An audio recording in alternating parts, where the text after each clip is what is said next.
Good evening, everyone. I trust you had a fruitful day. I do not say happy, though I hope it has been happy. Namo tassa bhagavato arahato samma sambuddhassa. Namo tassa bhagavato arahato samma sambuddhassa. Namo tassa bhagavato arahato samma sambuddhassa. Homage to the Buddha, the blessed, noble, and fully self-awakened one.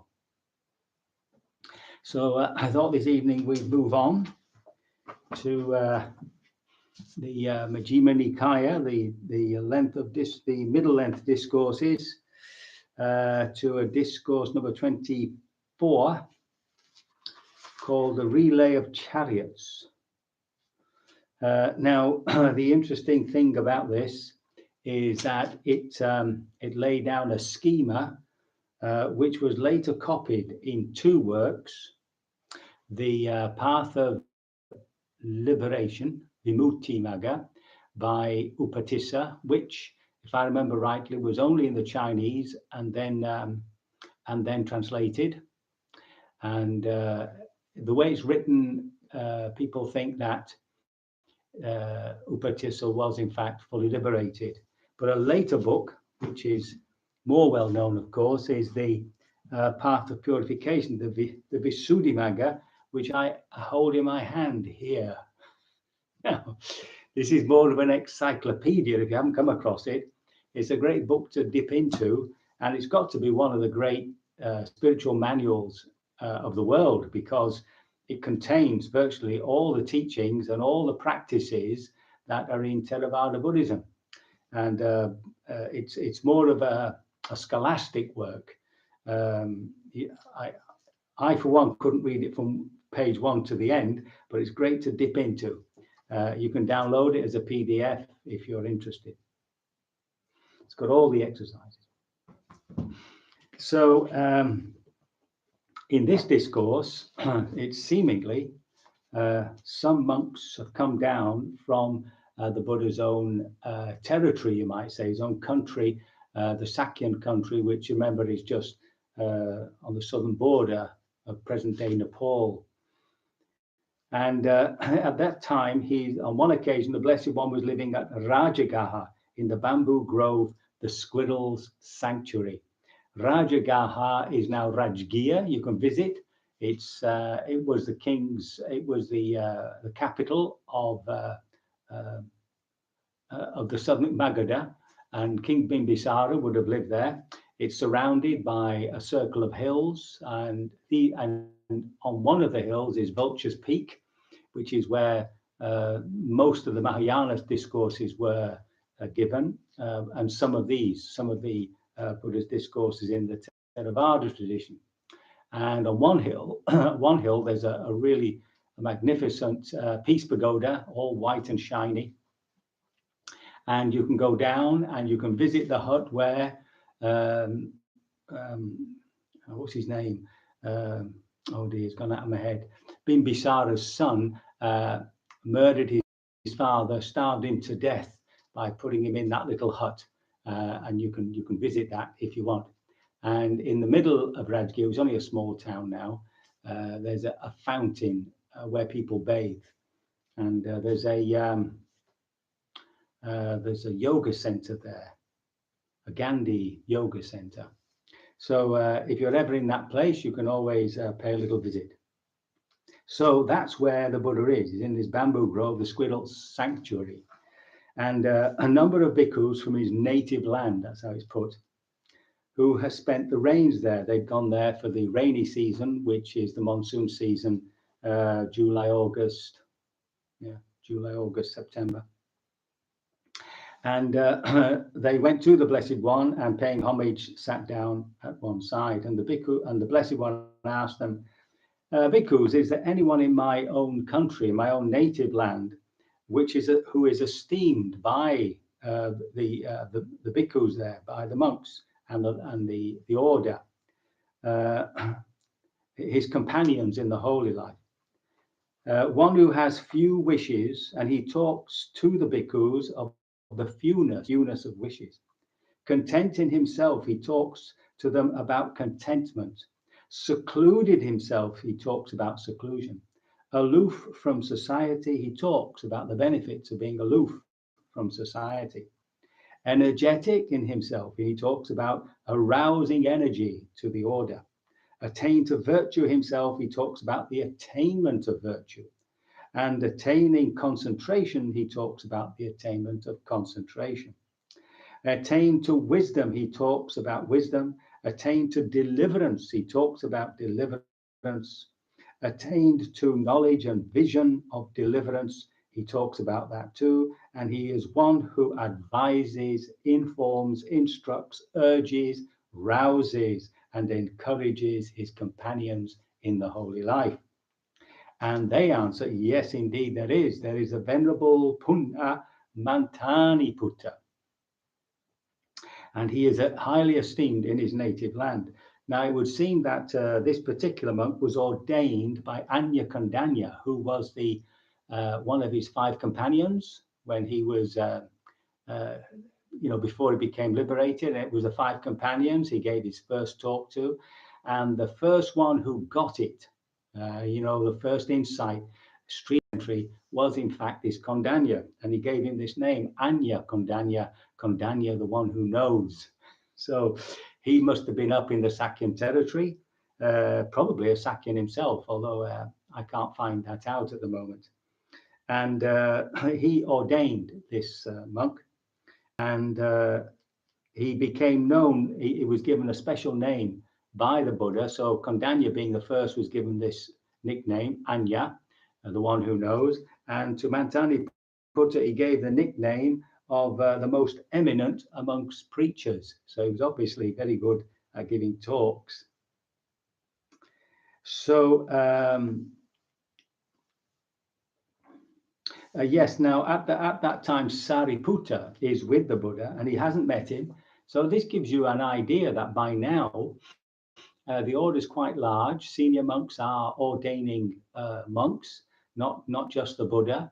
And in those days, ox carts, no mobiles. How do they communicate? How did you find out where the Buddha was? It was all by hearsay.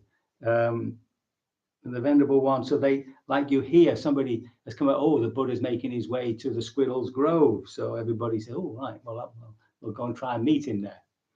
So Sariputta was with the Buddha at the time, and he thought to himself, it's great gain for Venerable Punna Mantani. It is great gain for him to have wise companions. And he said, perhaps sometime or other we might meet. Okay, so there is that desire in Sariputta to meet this famous monk from the Sakyan country. It doesn't say that Mantani Putta himself was a Sakyan. He just happened to be in that country when he ordained. So the Blessed One had stayed at Raja long enough, and he set out on stages to Savatthi. So remember, that's just north of present-day Benares. That's where he gave his first talk to the 5 companions.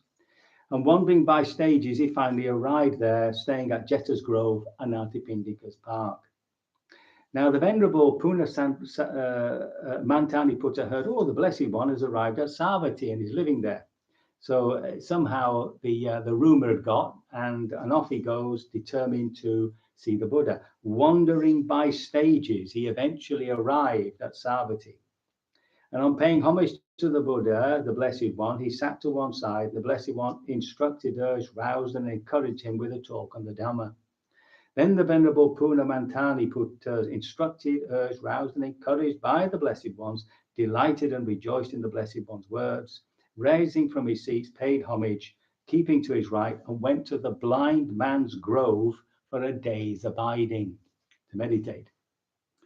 Now then a certain bhikkhu went to the Venerable Sariputta and said to him, look, this Punna Mantani Putta that you speak so highly of, he's just had a talk. He's just been talking with the Buddha, with the Blessed One, and he's delighted and all that, and he's gone off and he's sat for a day's abiding at the blind man's grove. So, of course, Venerable Sariputta quickly picked up a mat and followed him and followed close behind the Venerable Punamantariputta, keeping his head in sight. So he obviously didn't know he was being followed. And so they were both sat abiding for the day in the blind man's grove. And then when it was evening, the Venerable Sariputta rose from meditation, went to the Venerable Punamantariputta and exchanged greetings with him. And when the courteous and amiable talk was finished, so don't mustn't confuse that with useless talk. And when you meet somebody, there's always that little exchange of how are you, how you're doing, and etc., etc. Especially these days, we don't meet. We've probably forgotten how to do that after this lockdown.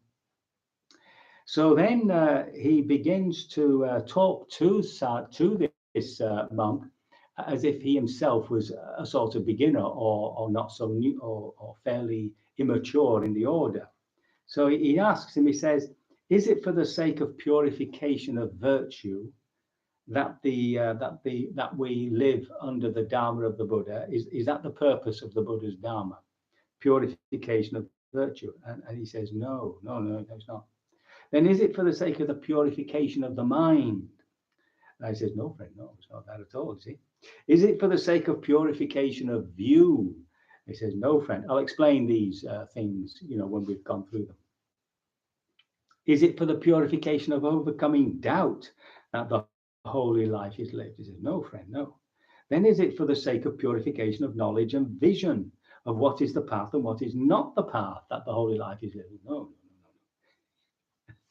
Then is it for the sake of purification of knowledge and vision of the way? He says, no, it's not that either. He said, then is it for the sake of purification of knowledge and vision that the life is lived under the blessed ones? He said, no, friend, no. See? It's interesting that he approached him as no friend.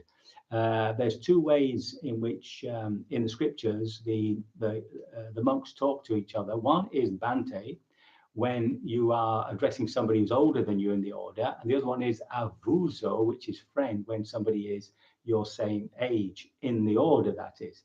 And that means anybody who was ordained 5 years before you and 5 years after you. So the monks you meet who are within that 10-year period, you would have approached as friend, and anybody above you, you would also Bhante. And anybody much younger than you, you would have said Avuso, friend, but they would have approached you with the word Bhante. That's just a little aside. So then Sariputta repeats all this by simply saying it all and repeating his reply, no, friend. Okay, so he goes through it all again. So this is one way that you would make something memorable. You would get the whole thing repeated again from a different angle. So he's asked him these questions. He said no. And so Sariputta says, I've asked you this question and you said no. So then he finally comes, for the sake of what then, friend, is the holy life lived under the Blessed One? And here's the answer. It is for the sake of final nibbana without clinging that the holy life is lived under the Blessed One. But now, having stated that, you see, all the questions are asked again, but with a slightly different angle. Is purification of virtue final nibbana without clinging? So, are any of these other 6 stages final nibbana without clinging? And of course, there's no. The purification of mind, final nibbana, no. He says purification of view, says no. He says purification of overcoming doubt, no. Purification by knowledge and vision of what is the path and what is not the path, no. Purification of knowledge and vision of the way, no, it's not that either, you see. Then is purification of knowledge nibbana without final nibbana? He says no, friend, you see. So then we get, well,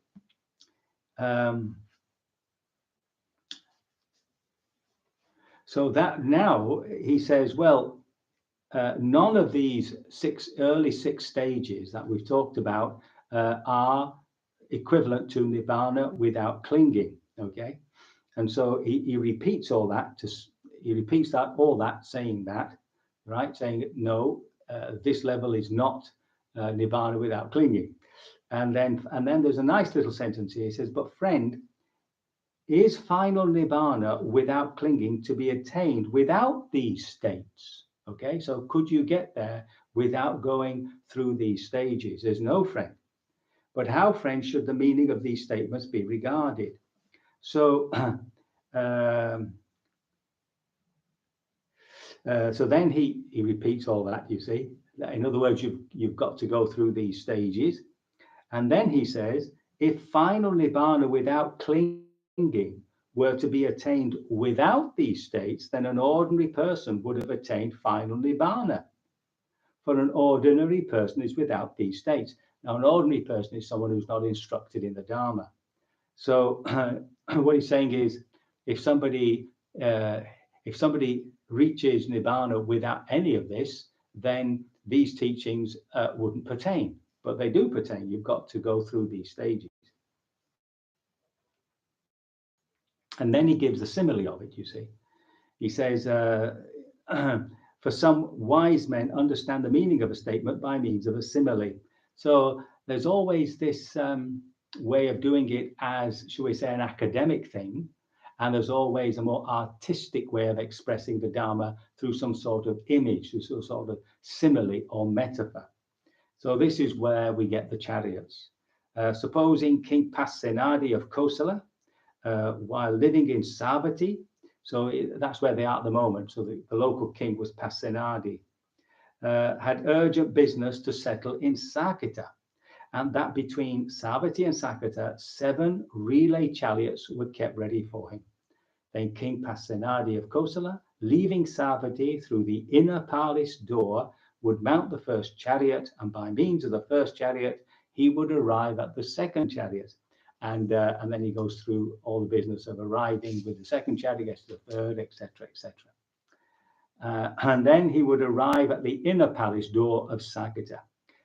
Then, when he had come to the inner door, his friends and acquaintances, his kinsmen and relatives would ask him, "Sire, how did you come from Savatthi to the inner palace door of Saketa by means of this relay chariot? How then should King Pasenadi of Kosala answer in order to answer correctly?" And of course, this gives the reciter an opportunity to say all that again. It's just one of those tricks of the ancient way of remembering things. A mnemonic. So then he says, "So friend, the purification of virtue is for the sake of reaching purification of heart, mind." So remember, the word mind in the scriptures is referring to the combination of the heart and the mind, okay? Purification of mind is for reaching the purification of view. Purification of view is for reaching the purification of overcoming doubt. Purification of overcoming doubt is for the sake of reaching purification by knowledge and vision of what is the path and what is not the path. Purification by knowledge and vision of what is the path and what is not the path is for the sake of reaching purification of knowledge and vision of the way. Purification by knowledge and vision of the way is for the sake of reaching purification by knowledge and vision. And purification by knowledge and vision is for the sake of reaching final nibbana without clinging. It is for the sake of final nibbana without clinging that the Blessed One, that the holy life is lived under the Blessed One. And then Venerable Sariputta, so this is the nice little bit where they finally meet. Venerable Sariputta asks him, "What is the Venerable One's name, and how do his companions in the holy life know the Venerable One?" "So my name is Punna, and my companions in the holy life know me as Mantani Putta." Now, what I understand from this is that Punna would have been his ordination name, and that people would recognize him as Mantani Putta, the son of Mantani. I think that probably was the remnants of a matriarchal society where you're known by your mother, Sariputta, you see, son of Sari.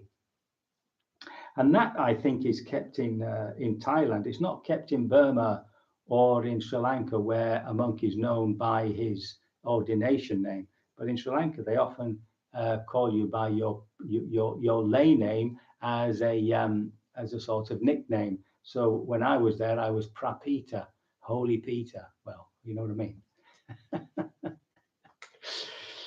So it is wonderful, friend. It is marvelous. Each profound question has been answered point by the Venerable. As a learned disciple who understands the teacher's dispensation correctly.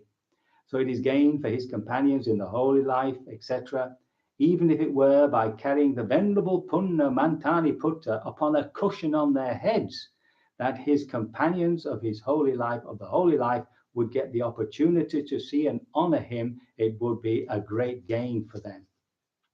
And it is a great gain for us, that we have the opportunity to see and honor the Venerable Punna Mantani Putta. Now, when this was said, the Venerable Mantani Putta said to the Venerable Sariputta, what is the Venerable One's own name, and how do his companions in the holy life know him? My name is Upatissa, so that's his ordination name. My companions know me as Sariputta. Oh, you see, now he's suddenly come across Sariputta, so it's a big shock, you see. Indeed, friend, we did not know we were talking to the Venerable Sariputta, the disciple who is like the teacher himself. Calling somebody Satu Kappa is the highest of praise. It means, you're like the Buddha. If we had known that this was Venerable Sariputta, we should not have said so much. It is wonderful, friend. It is marvelous. Each profound question has been posed point by the Venerable Sariputta as a learned disciple who understands the teacher's dispensation correctly. It is gain for his companions in the holy life, is great gain for them that they have the opportunity to see and honor the Venerable Sariputta, even if it were by carrying the Venerable Sariputta about on a cushion on their heads, that his companions in the holy life would get the opportunity to see and honor him. It would be a great gain for them. And it is a great gain for us, that we have the opportunity to see and honor the Venerable Sariputta. This was how the two great beings rejoiced in each other's good words. So I'm going to leave that there, and tomorrow I shall explain to you all these different levels of the path. So a nice little discourse there of two monks meeting and enjoying each other's company. I can only hope you found this little discourse, she was encouraging, and I trust that by your practice you will be liberated from all suffering sooner rather than later. So we can begin our practice.